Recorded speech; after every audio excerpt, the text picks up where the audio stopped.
Location बहुत अच्छा है।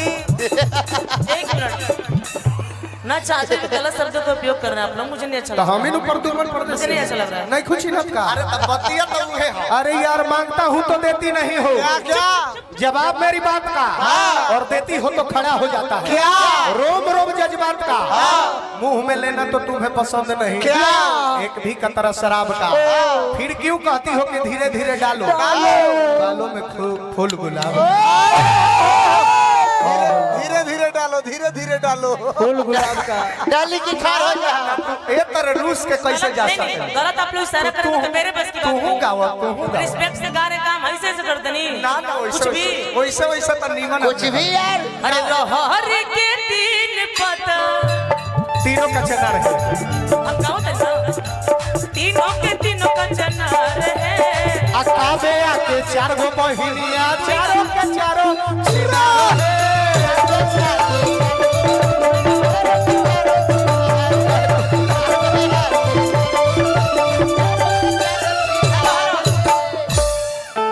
भाई रुकिए ना, रुकिए थोड़ा शांति दीजिए। प्रदुमन परदेसी बनाम रोशन राज बनाम काव्या नहीं ठीक है ठीक है। आप लोग गा रहे हैं तो हम बीच में आपके गाना काट आइए मंच पे आइए। हम गा रहे हैं काट के आपने क्यों हम जौन गायब तारा याद ना हो या तू जौन गायब हमरा पता बा। तू ये गइबा हां तू जौन गायब हमारे दिन पर चढ़ल करैला त मरचाई का करी प्रदुमना हो गइल छिनारे कर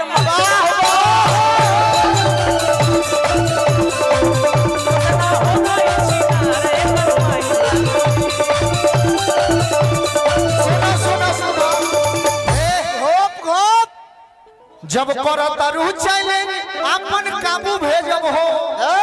जब करतरू चैलेंज अपन काबू भेजब हो। तहरा माई के लेवे खातिर अपन बाबू भेजब हो।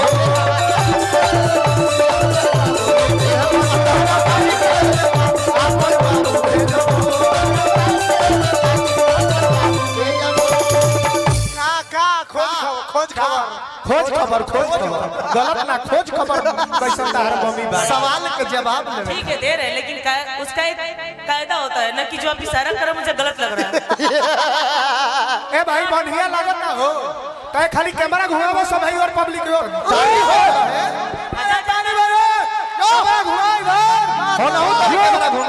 कैमरा घुमाओ है ना पब्लिक की और जितना यूट्यूबर लोग आइल बा सब कोई सब कोई है ना कैमरा घुमाओ सब कोई आपको जोरदार ताली होके के चाहिए। सब लोग का लिख के डाल। अजयकार बोला बोला या नंद कंद भगवान के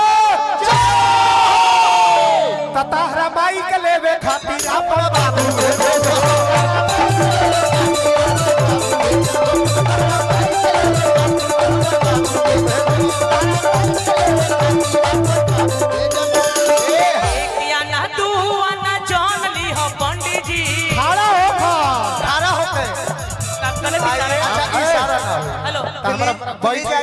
आप लोग गलत इशारा करेंगे तो मैं नहीं गा पाऊंगा। हमरा बैठ के लेवे के मन नहीं थे।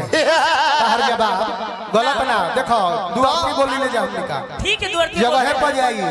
मैं आपका रिस्पेक्ट कर रही हूं, आप मुझे रिस्पेक्ट दीजिए। अरे रउआ बुझाई के ना भी तकले नहीं ठीक बा के सटा के वो खाती भाव दे खाती के और बना ना कि हम बने आई ना है ना भी तकले ना मंडली ये रउआ पानी तू वाला जानली अरे दिया जारी मंडली बजाओ मैं बजाओ प्रदुमना के बहिनी के दहेज ली हम।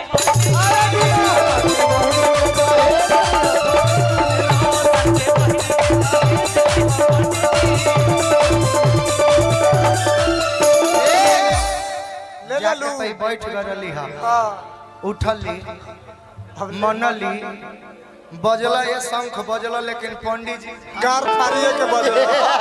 गार फरिए के बजल यार अब तू घोड़ा वाला ट्यूनिंग मुझसे मत बोलिए प्लीज। बजला प्लीज नहीं तो बजल ये संग गार फरिए के बजल। फिर मैं बोलूंगी कैसे कहूंगी तो मेरा मित्र है ये हां। ए रोशन जवाब दो जवाब गाना बता दीजिए ना कि शहरी मुजरा नहीं खे चलो। अच्छा गाना से जवाब दी हां गाना से गाए गाना से हां बोल के ना पक्का पक्का का पक्का पे आके लड़की से का लड़ता रहा लड़की से का वो मऊ बोला चल लड़की से बरियारी देखा मर्द लड़की से लड़ेला माने अपने लड़का में लड़ी जाके तब होई छिलाई ए ब्यास छिलाई और कुछ ना होई।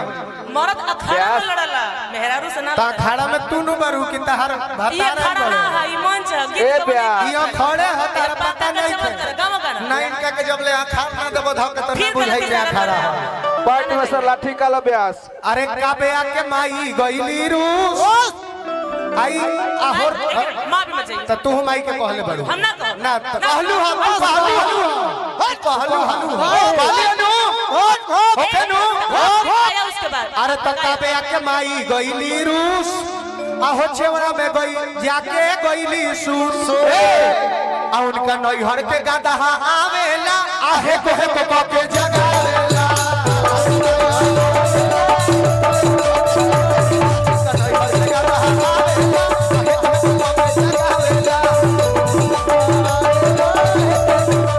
आई गलत ना है गोपाल गाड़ी ह सखी लोग तिलकवा बरातवा में गावेला हाँ गोपाल तू गाड़ी गलत मत बनी गोपाल उहे गाड़ी। रोल अदा करता है हाँ, ई सब तिलक काबेया के दीदिया गईली रूस घोपल गाड़ी हो आ रहा हो रोडवा पर जाके गई